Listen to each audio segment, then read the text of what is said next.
right. Hi, everyone. Thank you so much for joining today. I just appreciate so much that you all are interested in Justify and what this new organization is all about. Again, thank you for being here. So I am going to be talking about what it's Justify's purpose, which is empowering animal lab workers to share their stories. But kind of before we get into Justify itself, I am going to sort of start with my own story and how that has led to the creation of Justify and why we think that this work is so important and really something that was not existing before that is a need. I wanted to start out with a story that I felt like would illustrate kind of who I was as a child and who I am as an adult. And so this story is where I learned a very important life lesson from my mother, which is that life is not disposable. And it's not that she outright told me this, but it was shown to me. So growing up, I shared my home with a cockatiel named Sydney. So this is me and Sydney. Um, we had bought Sid from a specialty pet store. We had always adopted dogs growing up, so we were always rescuing, but it hadn't crossed our mind that you could rescue or adopt birds, nor did we know the the truth about the exotic pet trade and how problematic that can be. So we did unfortunately participate in the exotic pet trade when we brought Sid home. But Sid had stood out to us in the pet store because he was super affectionate. He was just like this really sweet baby bird. I was ecstatic. I had just kind of this obsession with birds at that point. Um, I think my mom at that time had already felt uncomfortable about bringing home an animal that would be in a cage. But she had kept it to herself, I think, because, she wanted to make her child happy and her child really wanted to share her home with a bird. So Sydney actually spent most of his time outside of the cage. He would be flying around the house, making his way around the house, chewing up newspapers and photographs, talking to himself in the mirror, singing, and snuggling my dad's nose. He's a very sweet guy. So there was one day though where I had been at the window seat in my parents' house that was like kind of a foot or so off the ground, and Sydney had pooped on the window seat. So I had walked away to go get a tissue to clean it up. And, in the 30 seconds that I was gone, Sydney went from on the window seat to on the floor. Not a big fall, but he was young, and there was blood, and it wasn't exactly clear what was going on, but he had his wings clipped because that was normal for when you would get a bird from a breeder like this. And so he wasn't able to like help himself when he fell down to fly properly. And so it hurt him. And I was devastated. So what ended up happening is that like the tissue on their bottoms, it's super, super thin. And so it had torn. Now we weren't by any means bird experts and had really only, shared our home with dogs for the most part. And so we took Sydney back to the pet store thinking that the owner would know what to do, like that this was, he'd know who to direct us to. Um, and when we got there, he pulled my mom aside, so away from me. And as you can see, like I was young. And my mom didn't tell me at the time, but the pet store owner had literally told her, this is a bad injury. Like I can just take the bird in the back and, kill him and you can pick out another bird for free. Um, my mom, again, did not tell me until years later, but she just simply took me and Sydney, headed to the vet, and paid hundreds of dollars to basically save his life. He ended up wearing this little cone, the tiniest cone you've ever seen, and he did heal. And, you know, when I learned this years later, you can imagine how horrified I was. I mean, to think that this animal has this injury, and instead of trying to do anything about it, it's just like, here, just replace with another one. Um, and my mom never wanted me to view humans or animals as replaceable with another. Sydney was our family, just like every dog in our family. We committed to them. And it was a lesson that I never forgot and, has continued to stay with me. So the thing about this is that, lessons that we learn, especially as kids, that can be really impactful can also get muddied in the imperfect and deeply troubled world that we live in, especially as we grow up and become exposed to the problems that are existing in our society. And so our good intentions can get mixed up into harmful behavior when the information we're exposed to and the individuals who become sort of the people we look to, trusted messengers, so to speak, conflict with our morals. So, for some, it would come as a complete shock to them that a child who grew up loving animals and had this dream of going on to work in primate conservation, like Jane Goodall, could end up working in a primate research laboratory. Yet, when we look at the way that society has really normalized animal research, um, that and the combination of assertions about animal research that have the public really, I think, misunderstanding what it's like to work in these labs and what it's like for these animals. Um, it becomes easier to see how well-intentioned, especially young people, can end up getting into animal research and sort of um, one way or another not feeling totally prepared or not understanding um, the psychological impacts that it can even have on the humans involved.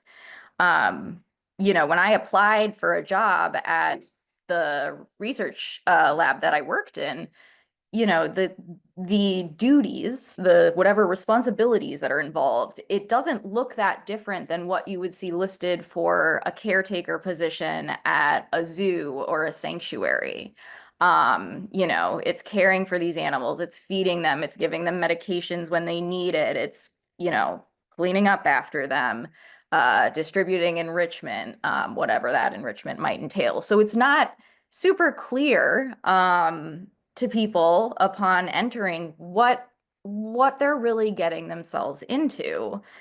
Um, so, I think it's important to make that distinction. And so, in order to kind of give you a little more information on that, like my freshman year of college, I enrolled in a course called Animal Behavior, the Primates. And this had me basically falling in love all over again with the primates. You are seeing me here pictured with my mom and Jane Goodall, who I got to meet, I think my senior year of college. Um, one of the, greatest experiences. But when I took this course, there was a point where I was sitting in this lecture hall looking up at a projector screen, and the professor had put up on the screen this image of one of his former students working with Jane Goodall. And to me, it was just like, oh my gosh, like why can't that be me? I'm sitting here sort of experiencing imposter syndrome, questioning like, could I succeed in zoology if I started studying zoology? Like, am I smart enough to take the sciences? How am I going to make my resume stand out and be able to do like, to pursue my dreams? And, at the time I just thought like these dreams are valid, whatever these dreams are. And this kind of led me to this idea that in order to pursue these dreams, one of the best things I could do was get it, like in terms of getting ahead, was to get experience with monkeys. And there were a lot of monkeys at the University of Wisconsin-Madison. There still are, unfortunately. Um, so I am certain Jane would have hated the self-deprecating talk that I was giving myself, but eventually I I convinced myself I could do it. And by that I mean mostly my mom and other supportive people in my life reminded me that, I was capable of this. So another point I want to make is the professor of this course was actually the director of the lab that I went on to work in. And this might also sound shocking, but the thing is that this course didn't really talk a lot about animal testing in the way that I think you and I know it to be. It was much more about who the different species of primates are and what they're like in the wild. And so the director of the lab was actually very much responsible for reigniting my passion and determination to, um, work in primate conservation. Um, I, and I want to also pause here because I think, a lot of people will wonder, how does a person get involved in animal research? And I've kind of told you how I got involved, but I think there's like a bigger picture here, and I'm not going to dive into all of this. This is more just to show you like where does animal research play out in different fields, and you can see that there's a lot of different areas where animal research is involved, whether it's the biomedical sciences, veterinary sciences, life sciences, agricultural sciences, psychology, etc. Um, I would argue that most people getting involved in animal research, they're not doing so because they just have this desire to harm animals or cause suffering. A lot of people who get involved in the care side of things, like I did, tend to be people who really love animals and they want to care for them. And this is an environment where you can care for them. Um, there's not a lot of options out there to get involved with animals so this is one that happens to be, I don't know. There's a lot of labs out there, unfortunately. It's easy to see how people can sort of be like, well, working with animals sounds great, so I'm gonna do this. And then there's, the research side of things. I think a lot of people really want to, they have their own dreams that they want to pursue, and oftentimes it's things that have to do with helping humans. And so they get involved really believing that what they're going to be doing is going to be, finding a cure for something that impacts humans or, finding greater knowledge that is going to change, change things for humans one way or another. Um, I think, my point is that we have to understand that there's good good people getting involved and not fully kind of understanding the scope of this industry and what really goes into it. And again, the psychological impacts that especially can happen to the humans involved.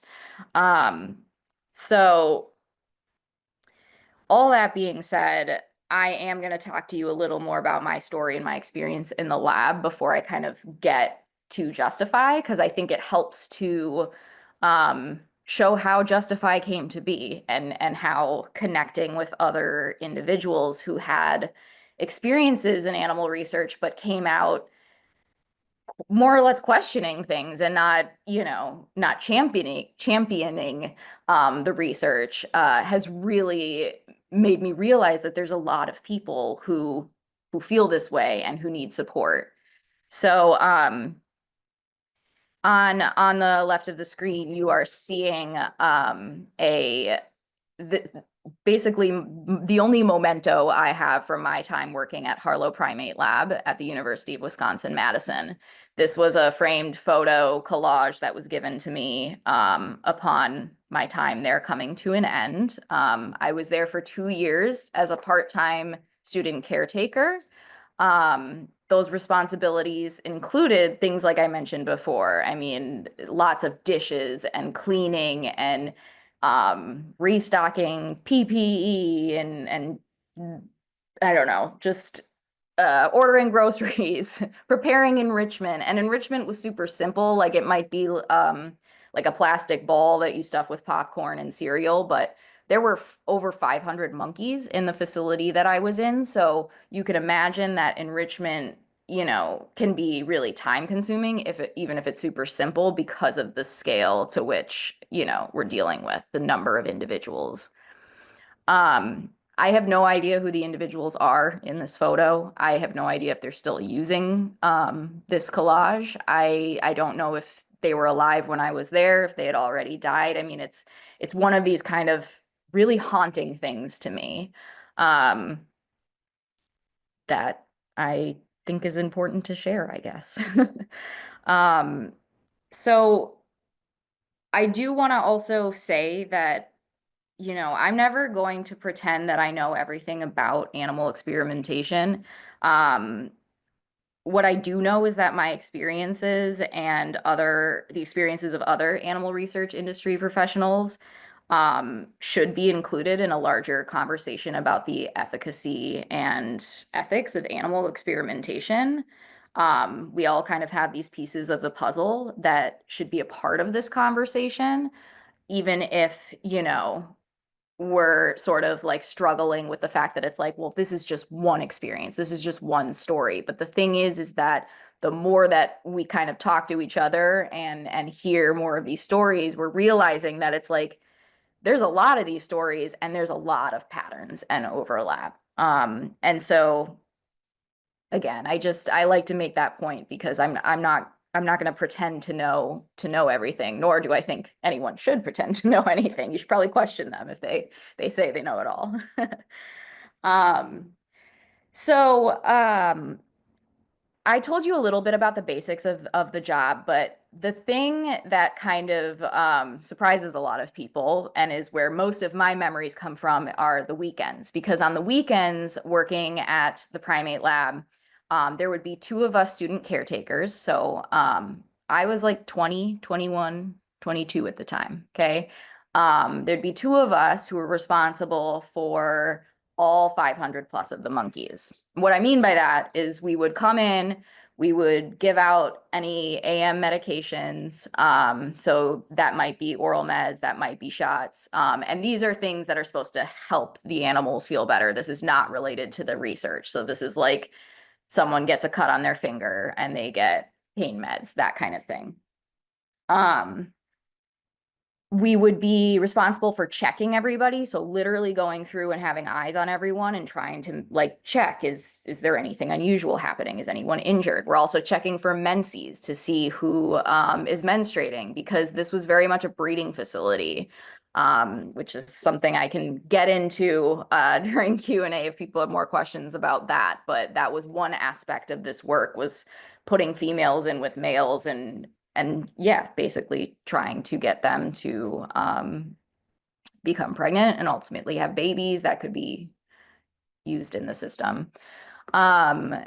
So we would do the health checks, we would, feed them all of that. And then midday, we would be going up and calling our boss, who was not on site, and we would be letting them know like anything we saw, anything that like came up as an issue, asking for basically advice or what they wanted us to do. After we got that information, we would take care of whatever needed to be taken care of, and then we would be hosing down all of the rooms and basically the drop pans that are below these cages to clear away feces and urine. So that was like generally speaking the day. And then oops, sorry about that.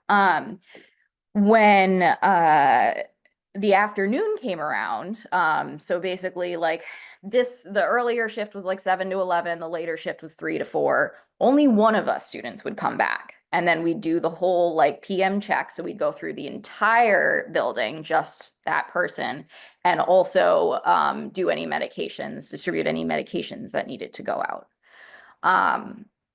So you can imagine with this that it's overwhelming. It's really hard to individualize these animals when there are that many. And, this is a monkey lab. There were about 500. The other monkey lab on campus had more like 1,000. I know that there are labs with like rats and mice that have tens of thousands. I mean, the numbers we are dealing with are so kind of like hard to grapple with. that you can understand how it's so difficult for then only a few people to be giving any sort of level of care to these individuals. The weekends is always where stuff kind of went wrong somehow. And there was like no one else really around. There was a vet that you could call, like vet on call type thing, just as we could call our boss. And it's not that like people couldn't come in and help if we needed them, but it was just us handling this. Um, and so I, I'm going to tell you a story to sort of illustrate like one of the things that happened during a weekend, which is also kind of going to show you my feelings on this and how it impacted me emotionally. Because the thing was, is I kind of came into all of this like super wide-eyed and just like, I love monkeys and I'm so excited to care for them. And it like quickly just sort of was like, oh God, like this is like this image, this is their lives. You know, I'm not showing you anything egregious here, but like at the same time, when you start to think about the fact that like this is the entirety of their lives sitting in these barren cages.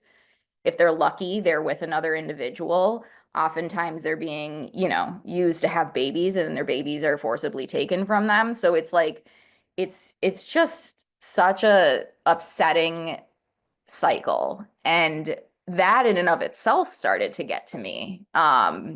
It's it's very like hopeless feeling or, So, one of the weekends, there was one room in this lab where there would be kind of like a group. It was like a group setting, and this was very unusual, I think in general for labs with primates, but especially at our lab. Like there was only one room where it was sort of like a group family dynamic. So there'd be like a bigger male who was like the breeder male. And then there were like maybe 4 or 5 other like females or sort of like lesser males in the group. And they basically lived in a giant form of what you're seeing here, like a giant cage. So it was still very barren, very little like going on in there. Oftentimes, like the drains were like filling up because they weren't draining like properly. So you'd have like feces around that wouldn't go down. It was really dark. Lots of poor lighting issues. So, they were in a more normalized social setting, all things considered. But what happened in this case was that that Saturday I was going through doing health checks or, getting an eye on everybody, and I saw a female who was carrying around her baby, but I realized that the baby was limp. So the baby was dead. So this was a brand new infant. And she was carrying them around. And I could go on multiple tangents about how mothers feel about their infants and what we've seen, not just in labs, but in the outside world, about the grief that animals experience when they lose their babies. I'm sure that many of you are aware of the orca whale who has now unfortunately had a second baby that she is carrying who is deceased, and that this is like out of mourning and true grief. And so in this case, she's carrying this baby around. She doesn't want to let them go. I had informed my supervisor, who said give her another day. If she's still carrying the baby around tomorrow, Sunday, we'll need to have her removed. And so Sunday came along and she was still carrying her baby around. And so what ended up happening is me and my coworker, we had to figure out how to get her out of this enclosure. And because it was a group enclosure, it's a lot harder to get these monkeys to come out. A lot of times they're not keen on leaving. This is their home. This is their safe place. So even though it looks barren and, you know, super depressing, that's still where they feel safe. So we were having a tough time trying to get her, especially, to be the one to come forward into like a carrying cage. And so what ended up happening is that I went into the enclosure with all of the monkeys to try to sort of help get her uncomfortable enough to go to the other area to get into this carrying cage. And it worked. And at the time, like it was like, oh, this is what I need to do for my job. And in hindsight, I'm like, wow, you really risked your entire life. Like if they had been less afraid of you and like especially this male who, you know, has teeth that are this big, I could have been seriously hurt. But this just like they were like, yeah, you got to get him out. So we were like, okay, I guess this is the job.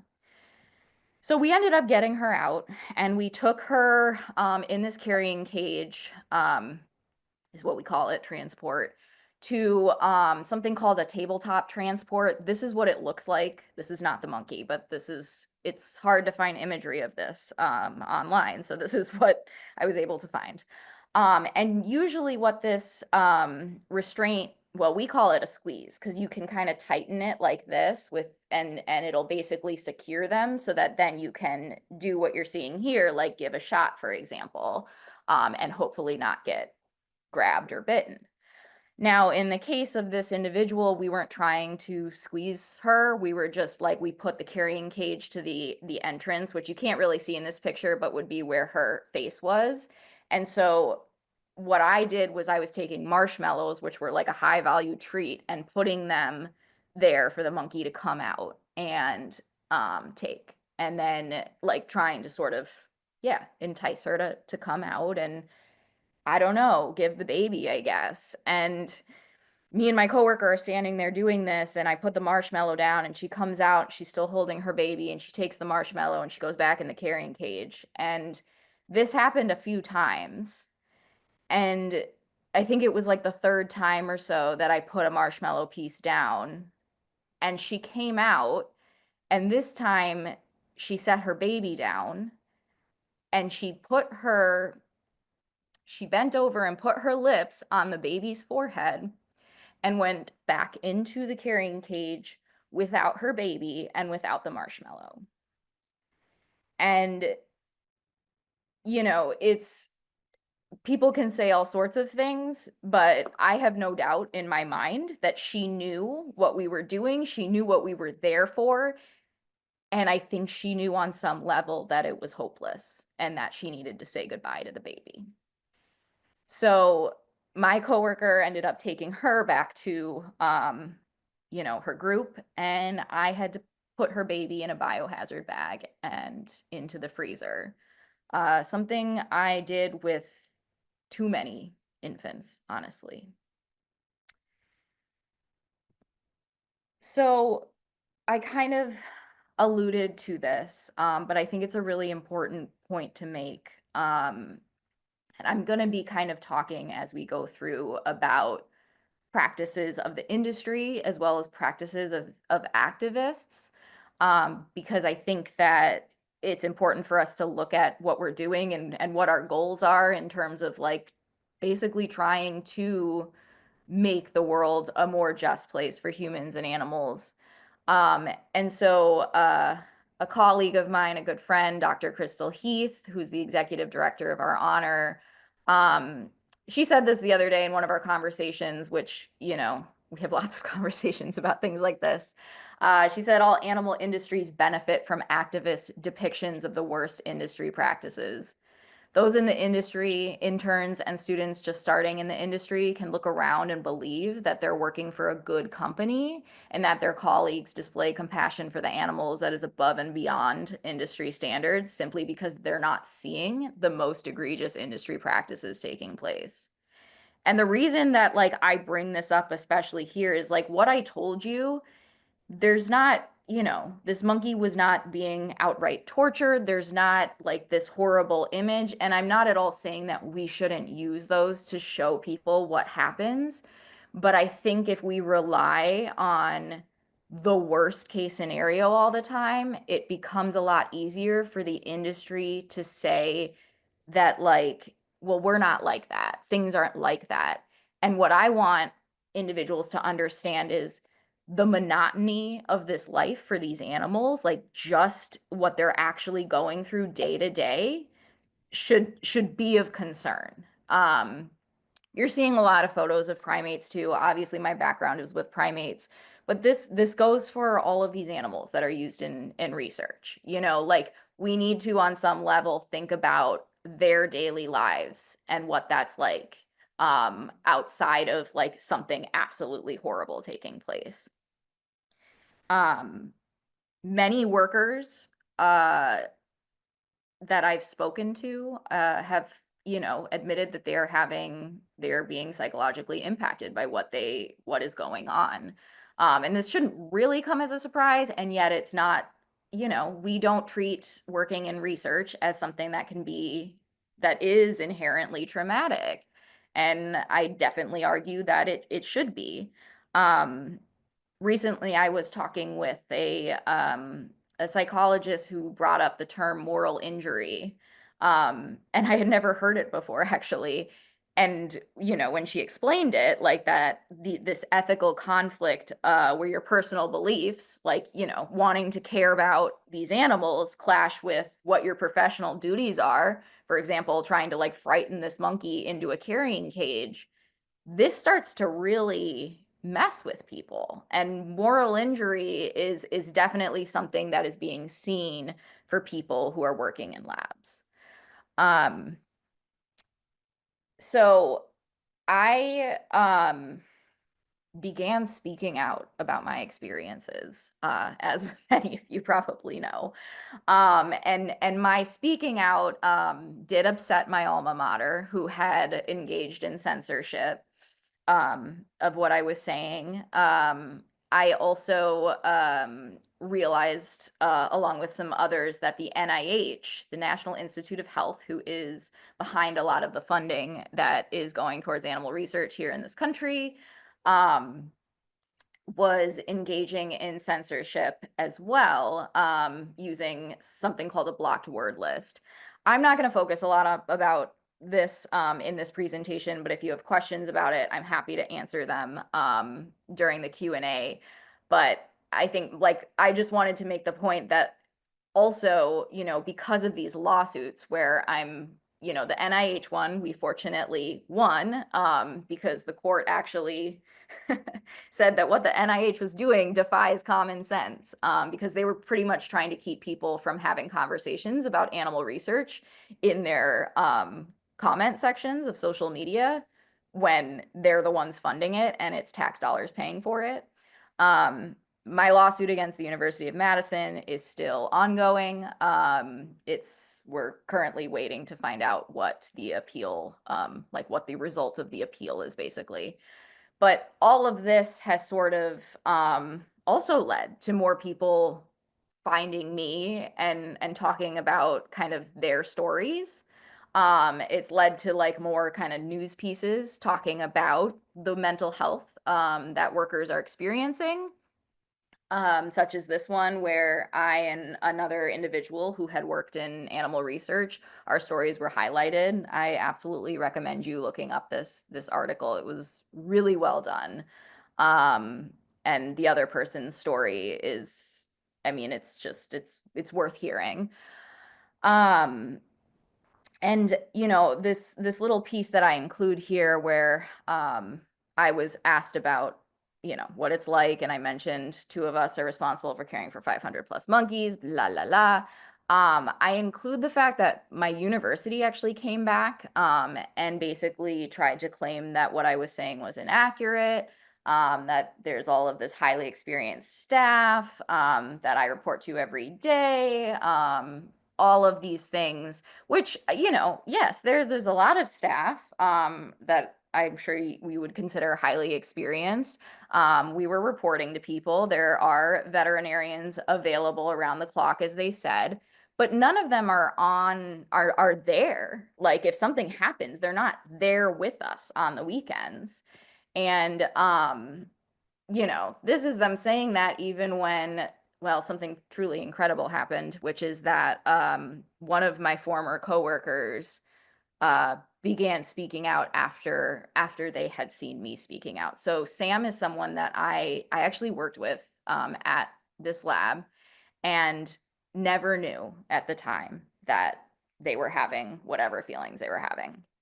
So she had decided to come forward. One of the things she had actually said was, I was inspired to come forward and share my experience because of another University of Wisconsin student and Harlow lab caretaker, Maddie. Her bravery, despite the attempts by UW-Madison to silence her, made me realize how important it was for me to come forward. So, and she has actually kind of reported the same thing with regard to the weekends. And so it's like you can hear from multiple of us saying one thing, but the industry is still kind of trying to protect themselves. Um, so what started to happen, which I've alluded to, is that there was a bit of a snowball effect. And I was starting to get messages from people that were basically saying, like, I I found, I found what you're saying really validating. I've experienced this myself. I was feeling really alone. You know, thank you for speaking out. And this is one of those things that kind of also then led to the creation of Justify. Um, but another piece of why Justify was needed is, I think, the us and them narrative that takes place both from the industry and also from activists. The comment you're seeing here, there is no punishment great enough for all of these people.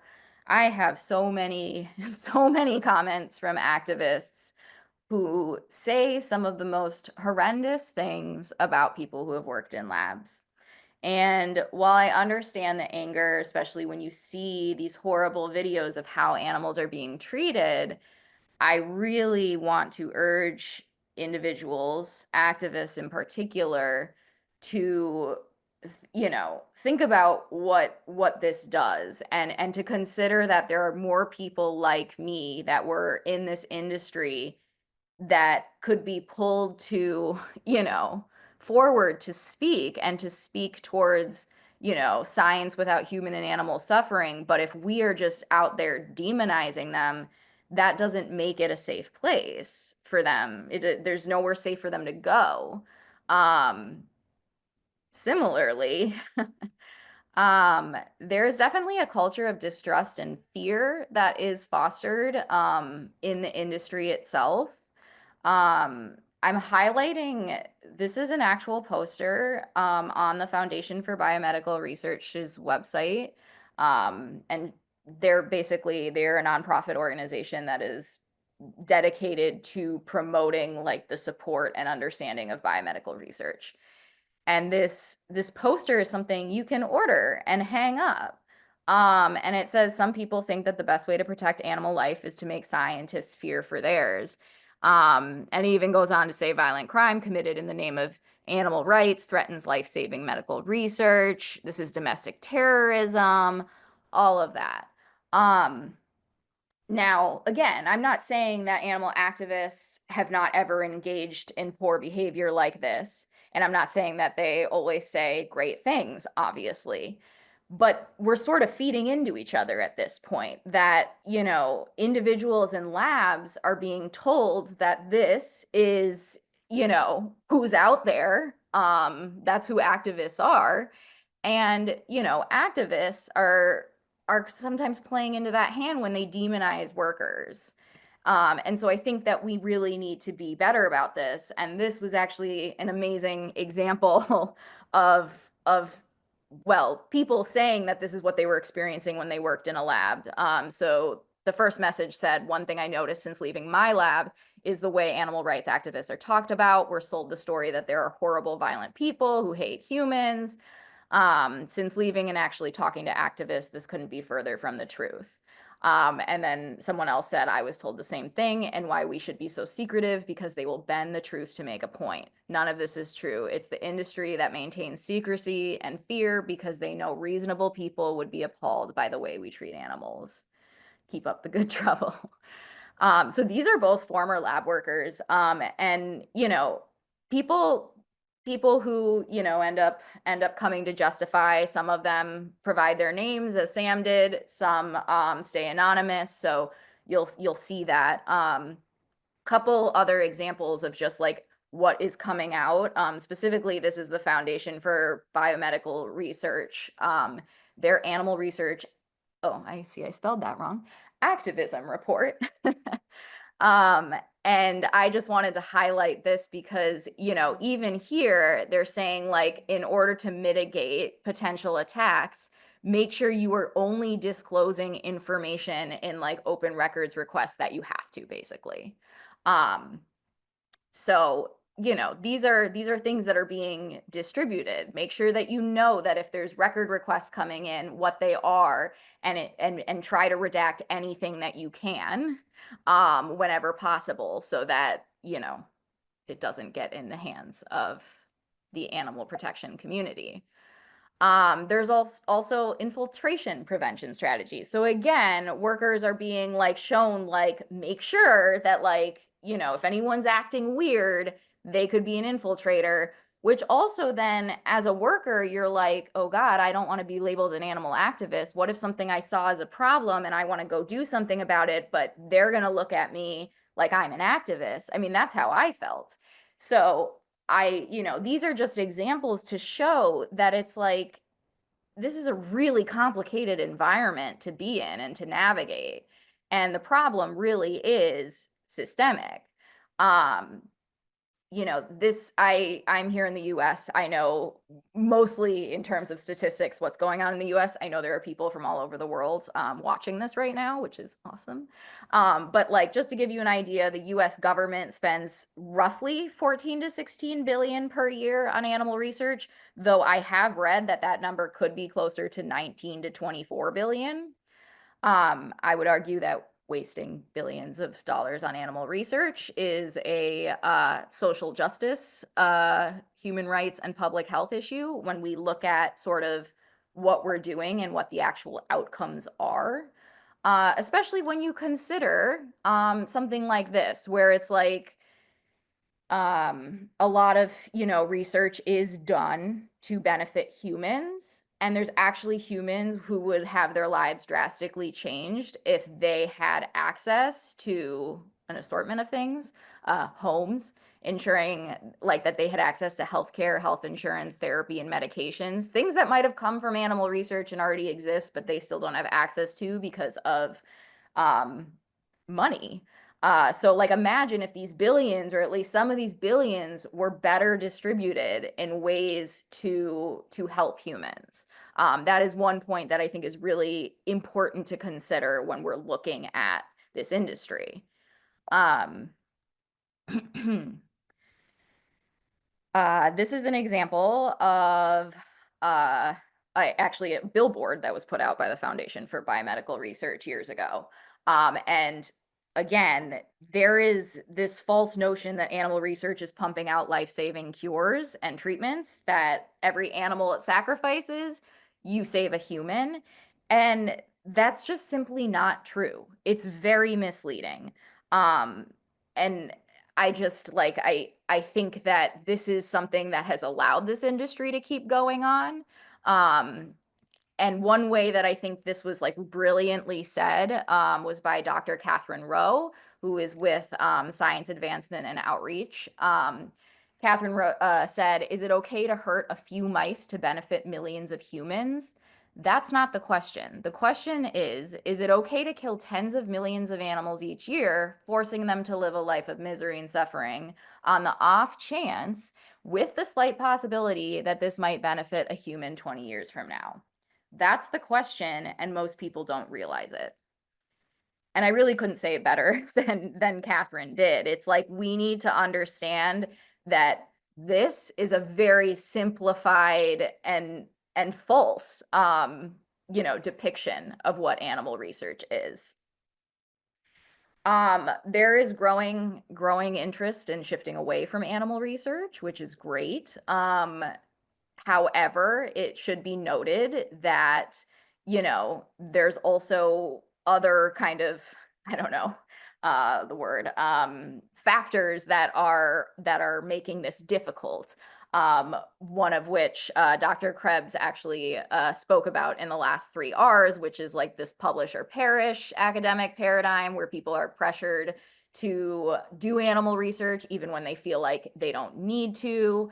So, I'm including all of this because I think it's important um, for activists as well as people in the industry to understand how this is all working together to make this industry sort of keep on going on. There's a lot that's supporting it in ways that we might not be aware of.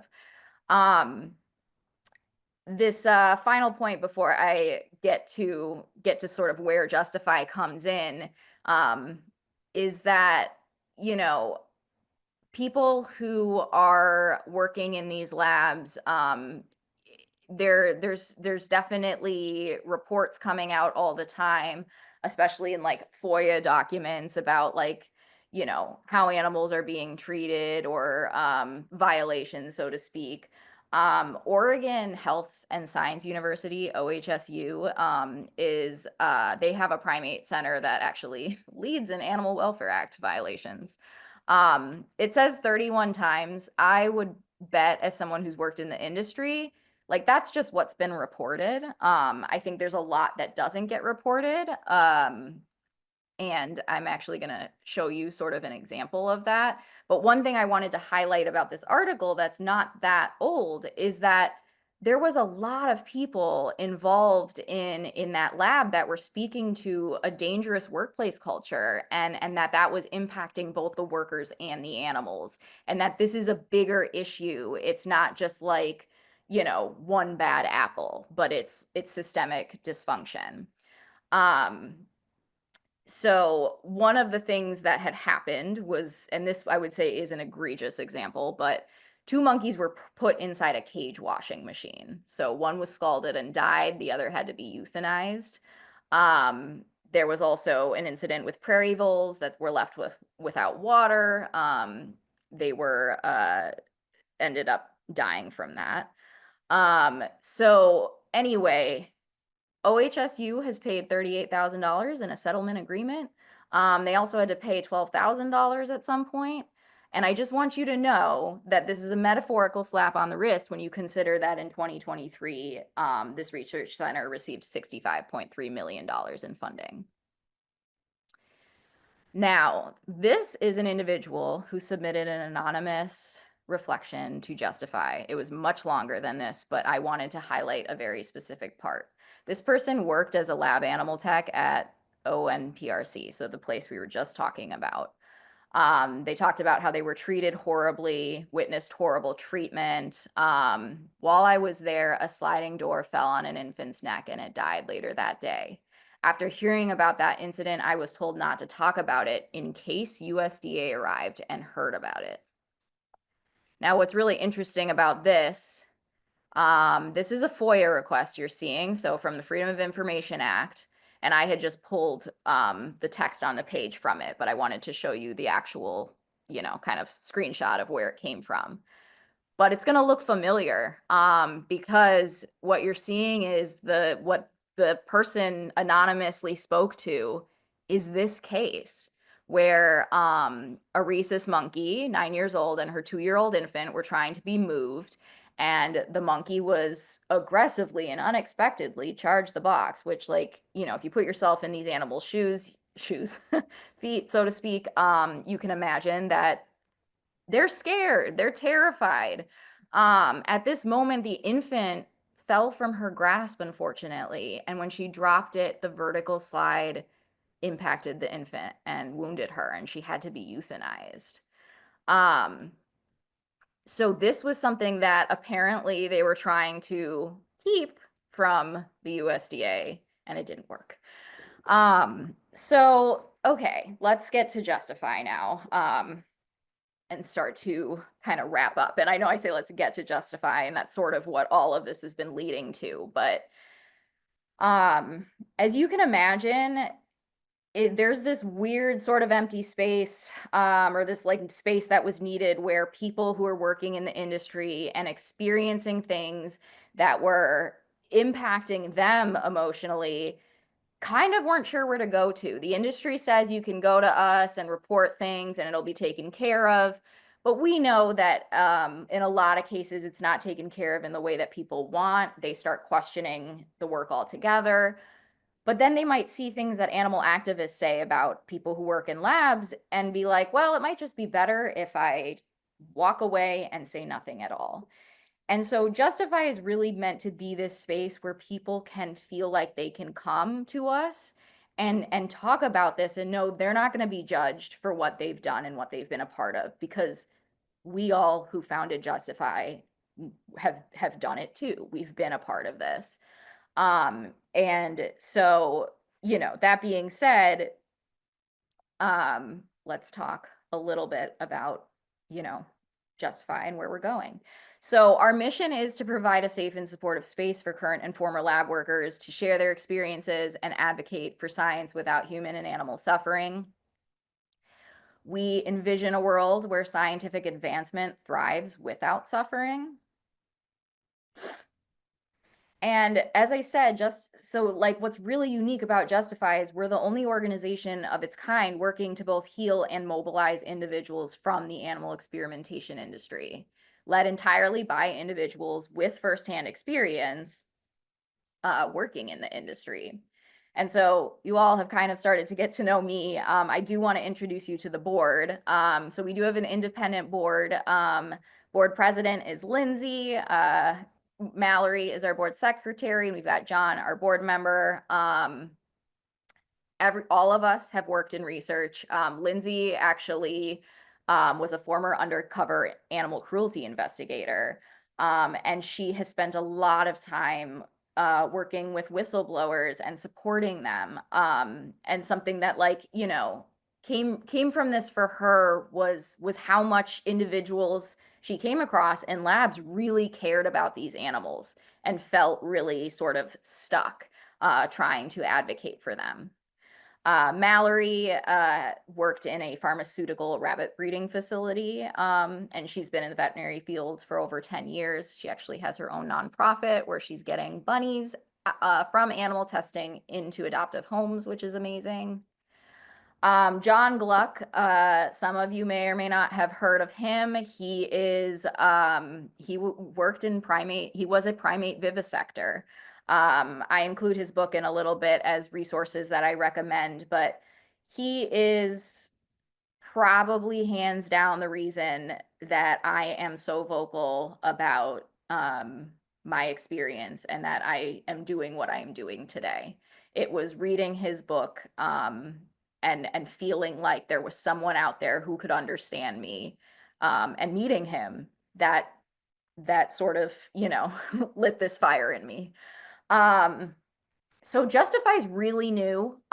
Even though we kind of were brainstorming it in the last 4 years, starting in 2020, me and Mallory and Lindsay, who originally founded it, were kind of just doing it sort of as this like passion project, but it didn't get the time and sort of energy and focus that it deserves. And over the years, it's just been more clear that like this needs to be an actual focus. This needs to be an actual organization. So we are applying for nonprofit status. We are currently fiscally sponsored by Dr. Crystal Heath's organization, Our Honor. And so I want to kind of share like what's going on and what you can expect from us. Some of the things that will be coming will be a blog as well as a podcast that we are planning to have individuals who have been a part of the industry participate in. So guest blogs from them, guest talks on the podcast, and the podcast will be me and Lindsay and Mallory. So you can really hear individuals from the inside talk about these issues. So that's going to be, I think, really exciting. We're also going to develop resources, of course, that can be used to sort of get more lab workers to come our way, promote the work of Justify, and create an online resource library that will include some of the resources you'll see on the next few slides. But one of the things in particular is for those individuals who have worked in the industry and are sort of like publicly out there, I want to include some of their work or like kind of links to how to contact them so that people can start to see that there's a number of us out there. There just hasn't been this sort of hub of like where you can go to find the people who have been a part of this industry and are now doing, doing other work, such as working in non-animal methods research or, something else, but this is what kind of inspired them to go a different direction. Um, our programs are basically going to kind of be divided between a lab worker empowerment and education program and a public outreach and education program. And you can kind of probably see that throughout this presentation. We're building relationships with animal lab workers and encouraging their healing. This is as much about helping people who are dealing with serious um, mental health distress. I mean, I know personally, like PTSD, like it doesn't just end. You're always kind of dealing with it. And not that we are going to represent ourselves as therapists, we are not, but there are psychologists who have been who have reached out and actually are interested in creating like resources to help that we might be able to share. And then hopefully, there might be therapists, psychologists that we can kind of help connect people to in the future that are going to specifically kind of understand this like human animal relationship, what it's like for people to work in labs and best support them. Of course, we are empowering lab workers to publicly share their experiences. Some things are hard to share, especially in the moment, because a lot of this is private. Some people are still very much staying anonymous, but like I can tell you that we've connected a number of people with reporters, for example, for different articles that you'll see coming out about these issues. And these are individuals that, I don't know that they would have ever gone to a reporter had they not, first connected with Justify and felt like, they're ready to talk about this anonymously or not. And as I said, one of the things we've been doing is sort of like people who have been in the industry and are like, well, how do I stay in science and do research without having to do this? We've been connecting them with individuals working in non-animal methods and other, just kind of professionals who can help sort of validate their experiences and point them in the right direction. The public outreach is more about kind of the public and even the activist community about, raising awareness about animal experimentation's prevalence across careers to identify and address opportunities to reduce and replace animals, foster compassion for animal lab workers so that we can improve outcomes for both humans and animals. We're not working against ourselves, trying to get at that us and them dynamic. Um, by amplifying the voices of workers, we are working to educate about the challenges with animal research, including the impacts on animals and lab industry professionals, developing and retaining compassionate researchers in science, helping to accelerate medical discoveries by moving away from flawed animal studies, and saving both human and non-human animal lives by championing human relevant research. I am realizing that this is going very long, and so I'm going to try to wrap up here real quick, but I want to tell you real quickly about Mayo, who has become a friend of mine. Mayo, I'll just read this. I approached Justify after coming across a post that triggered traumatic memories of working at a primate facility. I felt encouraged to come forward about my experience after finding former lab workers who are actively challenging an industry that harms its workers and violates ethical protocols. It's been a joy to see the number of people in support of their cause grow in the recent years, and it shows we're not alone.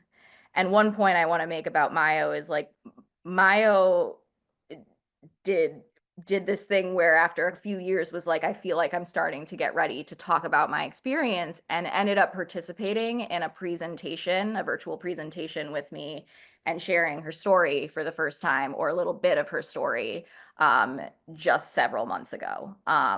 So that's just, one example of the power of Justify. And there's so many more people out there. I think there's, this is just like this untouched sort of population that we need to bring together to help support people and kind of make make science better. So few recommended things before I wrap up and take questions. Recommended reading, feel free to take a picture. John Gluck's book In the Middle is the book I was referring to that really changed my life. The Rise and Fall of Animal Experimentation. If you are a science person and you like real like science background, I mean, I guess I'm a science person too, but I mean, even like actually working in the research, definitely recommend this book. Richard Miller worked in the industry for decades as well. Recommended resources. And again, these are things that we're going to have on our website when we get to redesign our website. But there's so much out there in terms of like helping people understand this industry and also kind of seek ways to speak out, seek different career paths. So these are just, a number of things out there, but there's so much more. I just didn't want to completely overwhelm you. One other thing that I want to point out is Arlo. This is a database created by the organization Rise for Animals, and this is where you can find a lot of FOIA requests. You can find sort of these open records for a number of different facilities. It's how I like stay up to date on what's going on at Wisconsin. I will see kind of what has been uploaded there. And this is one of the few ways that there's like kind of been some transparency, because these are things that the government here in the US has to, give. And this is the thing I was referring to earlier where, the industry wants to try to redact as much information as they're allowed to. So it's a little bit of a battle, but you can see there's almost 40,000 records here on over 2,600 labs. So definitely check it out. And this is generally how I wrap up, because this was an anonymous submission sent to us that continues to break my heart as well as inspire me. Current worker feeling trapped and unable to leave. My laboratory is chronically short-staffed. We're all working extra shifts to cover all the animal care needed. I'm terrified that bad things will happen if I leave. I really appreciate Justify for helping me realize that I'm not alone and giving me hope I can escape this industry.